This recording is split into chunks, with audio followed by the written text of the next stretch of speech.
If you've ever wondered whether or not a publicist for your children's book would be worth it, then this video is for you. Every new author is so very excited to share about their newly published book, and this enthusiasm and excitement is so easy to spot, making us an easy target for those that prey on and benefit from newly published authors. And that's why proper vetting of publicists or publicity services is really important, especially if you have been approached by such a service as opposed to you seeking them out yourself. Hi there, I'm Eevi, an award-winning children's author and ghostwriter over on eevijones.com and the creator of Children's Book University. I create videos specifically for children's authors, so be sure to subscribe so you don't miss my weekly videos. The number one reason I sat down to make this video was because more and more Children's Book University students and readers told me that they had been approached by a children's book publicist and wanted to know if investing in such a service would be worth it. And readers told me that they had been approached by a children's book publicist and wanted to know if investing in such a service would be worth it. Please trust me on this. I have been there and I have spent thousands of dollars because I didn't know any better. So in this video, I'm going to share with you how to decide whether or not investing in a book publicist might be worth it. Now, before we dive in, a quick note of caution. Just like I shared in my video on whether or not a publisher is for real and what we can do to protect ourselves, always be extra careful if it's the agency that was the one that reached out to you as opposed to you reaching out to them. In case you haven't seen that other video yet, I've added it to the description below. So in this video, we're going to look at what a children's book publicist is, how to vet a publicist before investing in them, what services might be worth it and helpful, what services you should not invest in, and for each of these, I will also give you some alternatives that might be worth considering. So let's jump right in and look at what a children's book publicist is. Publicists can be very helpful in two ways. Number one, publicists can save us time, and two, a publicist can connect us with people and media outlets we ourselves normally wouldn't have access to. Now, publicists can save us time in that they'll be able to do the research of potential media outlets for us. They'll also be able to then facilitate and coordinate the outreach and the scheduling of interviews. Now, the value of well-seasoned and experienced publicists often lies in their already established connections with media outlets. They know whom to contact and how to go about pitching your book to others. If their connections are of high quality, then building such a network of connections takes time and energy, which is why such experience often comes with a steep price tag. Newly aspiring authors are so eager to get their message out into the world, so the demand for such marketing services is very high. And that's exactly why so many professional book publicists have been popping up all over the place over the years. But before signing with a publicist, we will want to make sure that they have the type of connections we are looking for. Because getting on a podcast with 10 monthly listeners, for example, is far less desirable than getting on one with thousands of monthly listeners. And anybody could get us booked for a podcast with only 10 monthly listeners, right? And that's where the vetting of a potential publicist comes into play. So here are some things I wish I would have known and considered when I first started out as a children's author nearly a decade ago. Whether or not we should invest in a publicist for our children's book depends entirely on our goals for ourselves and our beautiful children's book. So before committing to such a service, we will want to be clear on our goals and desired outcomes. For example, our primary goal might be to increase the exposure for our newly published children's book, or to practice and hone our interview skills, or to gain some sort of social authority that we can then share on other social media platforms as well as on our website. Once we are clear on our main goal, we will want to ask ourselves the following. How experienced is this children's book publicist in helping me with the kind of publicity I am after? Here we want to make sure this person has worked with children's authors before. What service is this publicist going to provide and perform? Which of these services offered by this children's book publicist could I do on my own? How much value can the publicist offer for the amount of investment I'm making? And can the publicist help me reach people or outlets I otherwise couldn't reach on my own? So before signing with a publicist, be sure to do your due diligence. Dive deep into their website and read some of their clients' testimonials to see how successful the publicist was in getting results. If you wanted to take it even further, you could even reach out to some of their former clients and ask them about their experience. And don't forget to check out their various social media platforms such as Facebook, YouTube, or Instagram. For example, you could look at the number of comments they received after posting a book review. Or you could look at the number of views and number of likes and perhaps even shares of their posts. And you could look at their overall level of interaction, because the truth is that we all could simply create a profile and post something, right? But where the real value comes in is in the interaction that any given post receives that has been created. And here the golden rule is that the greater the interaction with the post or share, the more valuable it becomes to us authors, because greater interaction often provides for a larger reach. So for example, rather than looking at someone's number of followers, brands usually look at how many comments or likes a post is receiving. So we want to make sure to do the same when we are vetting a publicist. But given that publicists often offer different packages, what publicity services might be worth investing in and which ones might not be worth it? So let's look at that next. When considering whether or not to invest in a publicist, I recommend to always look at their offerings one at a time. So let's take a look at some of these possible services. Service number 1, connecting you with bookstores. Oftentimes, a book publicist can help us get our newly published book into a physical bookstore, either to have them sell our book or to arrange for a book signing. These are often local arrangements, meaning they would approach your local Barnes & Noble or one of your local bookstores to ask if they would be interested in carrying your book. So if this is something you're looking for but don't have much time to make these arrangements yourself, then investing in a book publicist for this particular service might be very helpful and therefore worth considering.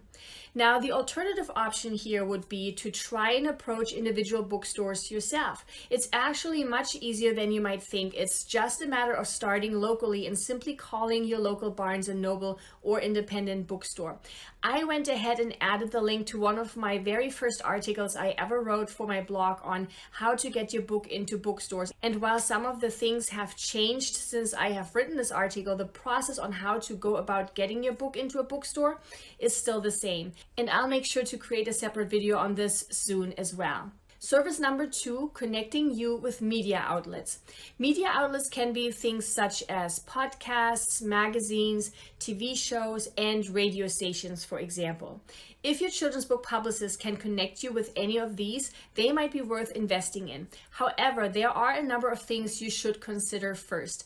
Please do your due diligence. If the publicist connects you with a podcast, then be sure to ask about the podcast's downloads per episode. With hundreds of new podcasts popping up each month, there are so many that have very few listeners or none at all. So getting interviewed on these podcasts might not be the best use of your time as well as financial resources. This is where the publicist's established media network comes in. The quality of their connections is so important and so often overlooked. Again, be sure to read their testimonials and see what other media coverage they have been able to land for previous clients. Then perhaps even go the extra mile and actually check out that client's interview. The alternative option here would be that beginning on page 141 in my book, How to Self-Publish a Children's Book, I share how to go about finding and approaching blogs, magazines, podcasts, and the like yourself. So if you want to give it a try yourself, this might be a wonderful place to start. Now, what are some publicity services we should not invest in? So what follows are typical services offered by book publicists, which are some of the things I tried with some of my earliest books when I first started out as a children's author back in 2013. Most of these services are not worth it. Please trust me on this. I have been there and I have spent thousands of dollars because I didn't know any better. Service number 3, author spotlights, which are also sometimes called author interviews by a children's book publicist. If this is a service provided that is meant to be shared on the publicity provider's website itself, then I wouldn't recommend it. The problem here is twofold. Firstly, having your interview published on the publicity site itself means it heavily relies on you, the author, to drive traffic to the interview. So it isn't much help in terms of getting new exposure. Second, it's important to remember who it is that is coming to these publicity sites. It's usually other newly published authors who, just like you, are looking for publicity, right? So they wouldn't be your target audience. They won't be very interested in reading or sharing our interview, let alone purchase our newly published book.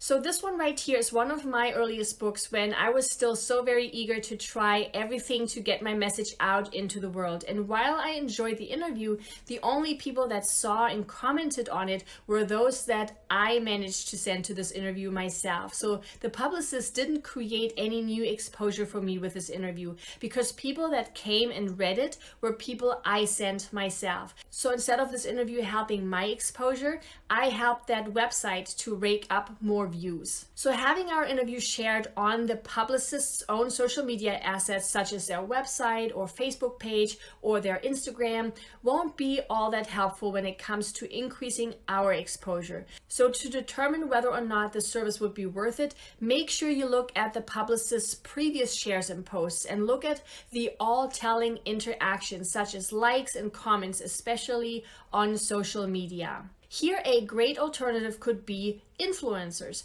If you can connect with an influencer yourself whose following is your target audience, then this would be a lot more valuable than having your interview sit on a publicist's website. To help you find just the right influencer and how to go about connecting with them, I have created influencer outreach a while back. I'll be sure to add the link for you in the description below. Service number 4, book spotlights by a children's book publicist. This again pertains mostly to reviews that are meant to be shared on the Publicist's website. Just like with the author interviews I mentioned earlier, these rely heavily on you bringing the traffic to the interview or to that page. And if you are the one bringing the readers or viewers to read or watch this, then you already know these readers and aren't getting any new exposure. As I already shared with you earlier, I really did try everything to gain exposure for my first couple of children's books. And while I loved being able to share about my book's message, it sat very lonely on this publicist's website, never to be commented on or looked at. As you can see right here with the 0 comments and 0 views below on that publicist's post on their website. So instead of having your book shared and highlighted on a publicist's website, a great alternative would be to look into finding influencers that share children's books with their following. To find out what makes the perfect influencer that might be interested in sharing about your children's book, be sure to check out my influencer outreach masterclass that I mentioned earlier. Especially platforms like Instagram would be a fantastic place to look. Many moms, teachers, and even military spouses, for example, have blogs and Instagram accounts where they share about things such as books. Again, just be sure to do your due diligence and look at the number of followers, the comments, likes, views, and a post or share interactions in general, and who their audience is. Is it fellow children's authors, or is it families who would actually be interested in purchasing your beautiful book? Service number 5, book readings by a children's book publicist. Having someone read our book to little ones is such a wonderful thing to do. Oftentimes, children's book publicists provide a service where our book is being read and then shared on their YouTube channel. But again, unless their YouTube channel has a large following and that doesn't just consist of other authors, our book won't get a whole lot of new exposure. The virtual reading of children's books in the form of virtual story times has drastically increased these past few years. So if you're looking to have your book read and are willing to pay for it, a great alternative would be that you could approach many of the storytime channels that have sprung up these past few years all over YouTube. Again, look at the number of their subscribers as well as the likes. If it is on YouTube and listed as a children's book, people won't be able to leave a comment below the video per YouTube's rules, but we can still gauge the audience's level of interaction by looking at a video's number of likes. This will be a lot more valuable than having your book read from a publicist that is then shared only on their own channel, that is not being visited by actual buyers of your book, such as actual parents of little ones. To find some of these read aloud channels over on YouTube, we can simply start typing in children's book into the search bar and see what YouTube brings up as suggestions. Service number 6, press releases. Unless you're using one of the high-end press release services you pay multiple hundreds of dollars for, please do not invest in a press release service. I can't even begin to share how very silly I feel having spent so much money on press releases when I first started out. My press releases would always be picked up by hundreds of media outlets. I really felt like I was getting my message out there until I realized that even though some of these channels sounded impressive, like ABC, NBC, Wall Street Business Network, or the Daily Herald, they didn't mean anything because they weren't on those channels' main pages.